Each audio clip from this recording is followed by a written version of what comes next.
बच्चों मैं आपको पठित अवबोधनम पढ़ाने जा रही हूँ। पठित अवबोधनम के अंतर्गत मैं आज आपको पद्य पढ़ाऊंगी। पद्य किसको कहते हैं? श्लोक होते हैं, श्लोकों को कहते हैं, ठीक है ना। तो मैं आज आपको प्रथमा पाठा शुचि पर्यावरणम का पहला श्लोक पढ़ाऊंगी। पहले मैं उसका अर्थ बताऊंगी, फिर जो पठित अवबोधनम में श्लोकों से जो प्रश्न आते हैं उनके उत्तर निकालना सिखाऊंगी। तो सबसे पहले आपको समझने के लिए क्या ज़रूरी है कि पहले आप श्लोक के अर्थ को समझें। जब श्लोक का अर्थ आपको अच्छे से आ जाएगा तो आप बहुत अच्छे से कर लेंगे, ठीक है। अब मैं आपको पढ़ा रही हूँ। दुर्वहमत्र जीवितं जातं प्रकृतिरेव शरणं शुचि पर्यावरणं महानगर मध्ये चलदनिशं कालायश्चक्रं मनः शोषयते तनुः पेशयते भ्रमति सदा वक्रं दुर्दान्तः दशनः रमुना शान्यौ जनकृष्णं शुचि पर्यावरणम्। अब आपने पढ़ लिया श्लोक, अब मैं आपको इसका अर्थ बताऊंगी। दुर्वहम अत्रम, यहाँ पर दो शब्द हैं, ठीक है। दुर्वहम अत्रम, एक तो अत्र शब्द है और एक है दुर्वहम। दुर्वह का अर्थ होता है दूभर है, अत्र का अर्थ है यहाँ। जीवता मैंने जीना, जातन हो गया है। प्रकृति रो, यहाँ पर प्रकृति जमा एव, एव का अर्थ होता है ही। शरणम माने सहारा है। शुचि पर्यावरणम, ठीक है। शरणम यानी सहारा। यहाँ पर जीना कठिन हो गया है। अब तो प्रकृति और स्वच्छ पर्यावरण ही शरणम यानी सहारा है। यहाँ पर जीना कठिन हो गया है और प्रकृति और स्वच्छ पर्यावरण ही एक आश्रय है या एक सहारा है।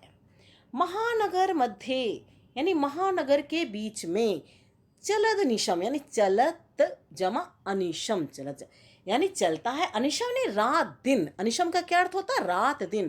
कालायश चक्रम यानी लोहे का पहिया। महानगर के बीच में लोहे का पहिया, महानगर के बीच में लोहे का पहिया रात दिन चलता है। लोहे का पहिया जानते हो किसको कह रहे हैं? यहाँ पर गाड़ियों को कह रहे हैं। मनः शोषयत तनु पेशयत भ्रमति सदा वक्रम। मना शोषित यानी मन को सुखाते हुए, शोषित यानी सुखाते हुए, तनु यानी शरीर को पेशियत यानी पीसते हुए, भ्रमति यानी घूमता है, सदा वक्रम, वक्रम का अर्थ होता है टेढ़ा, सदा टेढ़ा चलता है। तो इसका अर्थ है महानगर में दिन रात चलता हुआ लोहे का पहिया मन को सुखाते हुए, शरीर को पीसते हुए, सदा टेढ़ा चल रहा है, यानी सदा कुटिलता से घूम रहा है, इसको सदा टेढ़ा घूम रहा है। वक्रम दुर्दांत है दशन है रमुना। यहाँ पर तीन शब्द हैं, दुर्दांत है जमा दशन है जमा अमुना। अमुना का अर्थ होता है इससे। दुर्दांत यानी भयानक या भयंकर, दशन का अर्थ होता है दांत। श्यातन्य यहाँ पर स्यात जमा ना जमा एव। कितने शब्द हैं यहाँ पर? स्यात यानी हो, ना का अर्थ है नहीं, एव का अर्थ है ही। जनकृष्णम यानी लोगों का विनाश, ठीक है। अब इसका अर्थ है इसके भयंकर दांतों से, दुर्दांत है दशनय यानी बहुत सारे दांत, तृतीया का बहुवचन है, ठीक है। इसके भयंकर दांतों से लोगों का विनाश हो रहा है। शुचि पर्यावरण यानी स्वच्छ वातावरण हो। हमने आपको इसका अर्थ समझा दिया, ठीक है। अब जो श्लोक है इसी से आपको प्रश्नों के उत्तर देने हैं। अब आप देखिए, मैं आपको प्रश्न समझाती हूँ। एक पदेन उत्तरत, ठीक है ना। इसको थोड़ा सा ऐसे बड़ा करते हैं, फिर आपको छोटा भी करके दिखा देंगे। इसमें है एक पदेन उत्तरत यानी एक शब्द में उत्तर दो। एक शब्द में उत्तर लिखिए, यहाँ पर लिखा हुआ है ना, देखो, एक पदेन उत्तरत। एक शब्द में उत्तर दीजिए। अत्र किम दुर्वहम जातम। अत्र किम दुर्वहम जातम। अत्र का अर्थ होता है यहाँ, किम का अर्थ है क्या, दुर्वहम माने दूभर हो गया। यहाँ क्या दूभर हो गया है? आपको कितना किम है ना, ये आपको दुर्वहम नहीं यानी किम, केवल किम का उत्तर देना है, क्या है। तो आप कैसे करेंगे? फिर ऊपर जाएंगे। यहाँ क्या दुर्व्यय है, यानी क्या दूभर है? क्या दूभर है यहाँ पर? आप यहाँ देखिए इसका उत्तर जीवितम। क्या है इसका उत्तर? जीवितम, यानी यहाँ जीना दूभर है। तो आप एक पदेन यानी एक शब्द में उत्तर देना, तो क्या आप उत्तर लिखेंगे? केवल जीवितम लिखेंगे। फिर आप देखिए दूसरा क्वेश्चन है, काला यश चक्रम किम शोषयति। अब यहाँ इस किम का क्या सुखाता है, यानी लोहे का पहिया क्या क्या सुखाते हुए है, क्या सुखाता है? तो आप इसका उत्तर ढूंढिए। अब आप फिर श्लोक में जाएंगे। ठीक है, अब यहाँ देखिए क्या सुखाता है?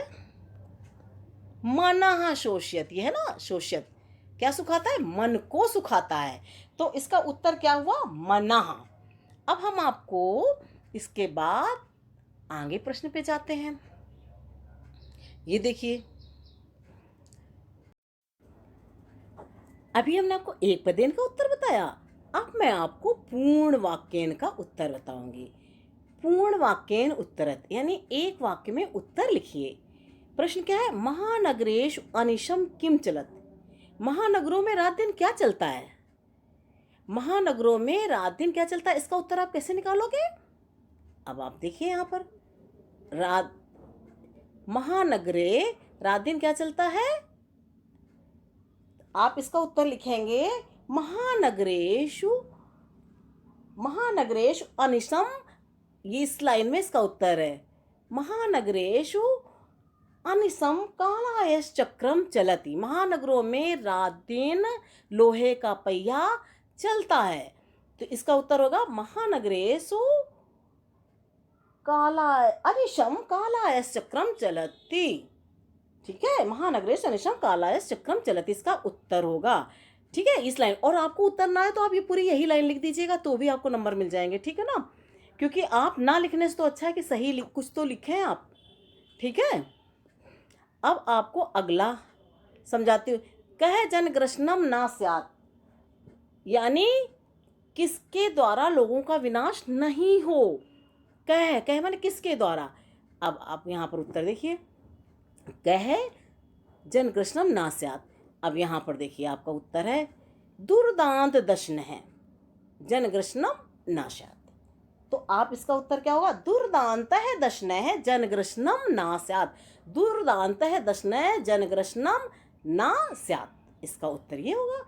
और आपको ना है तो फिर मैं फिर समझाती हूँ कि आप ये लाइन लिख दीजिए, छोड़ना मत प्रश्न का उत्तर, आप लिखना जरूर। तो आप ये पूरी लाइन लिख दीजिएगा। ठीक है ना, जैसे पहले वाले में बताया था, ये लाइन पूरी लिख देना। ओके, ना आए समझ में तो कि कैसे लिखूं, कैसे वाक्य बनाऊं, वैसे तो जो मैं वाक्य बना रही हूँ उसे अच्छे समझ लो, आप लिखना।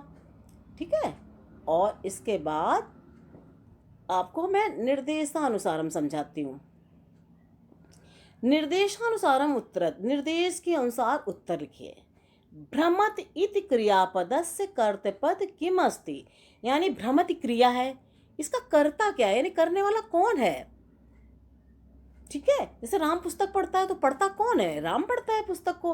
तो ऐसे भ्रमति का कर्ता आपको संस्कृत में आपको बताना होगा।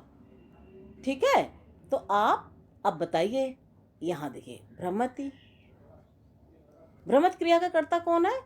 भ्रमत क्रिया का कर्ता, अब आप ढूंढिए इसमें जरा कैसे है, कौन है? कालायस चक्रम। कौन है इसमें? आपको उत्तर बताती हूँ। कालायस चक्रम लिखा हुआ ना, लोहे का पहिया, महानगर के बीच में लोहे का पहिया रात दिन चलता हुआ मन को सुखाते हुए और शरीर को पीसते हुए सदा टेढ़ा घूमता रहता है। तो कौन? यहाँ पर प्रश्न था ना कि इसमें ये प्रश्न है ना कि भ्रमत इस क्रियापद का कर्ता क्या है। भ्रमत क्रियापद का कर्ता क्या हुआ? कौन घूमता है? कौन घूमता है? ये कालायश चक्रम। अब आपको आगे का बताती हूँ।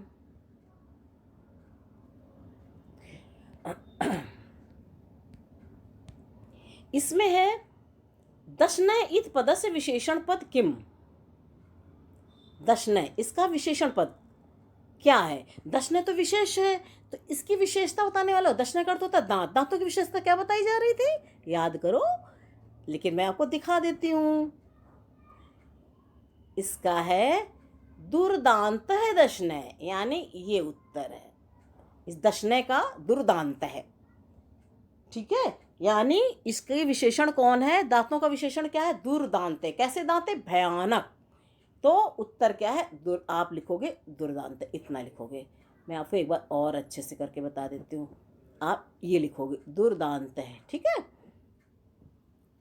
अब अभी एक प्रश्न और रह गया है। मरणम इति पदस्य किम विलोम पदम पद्यांशे प्रयुक्तम। ये मरणम का विलोम पद इस पद्यांश में क्या प्रयुक्त हुआ है, आपको ये बताना है। तो मरणम का क्या था, जीवितम। देखो यहाँ पर मरणम का विपर्य का अर्थ जानते हो क्या होता है, उल्टा। क्या उल्टा है यहाँ पर, इसका जीवितम शब्द है, ये जीवितम, ठीक है।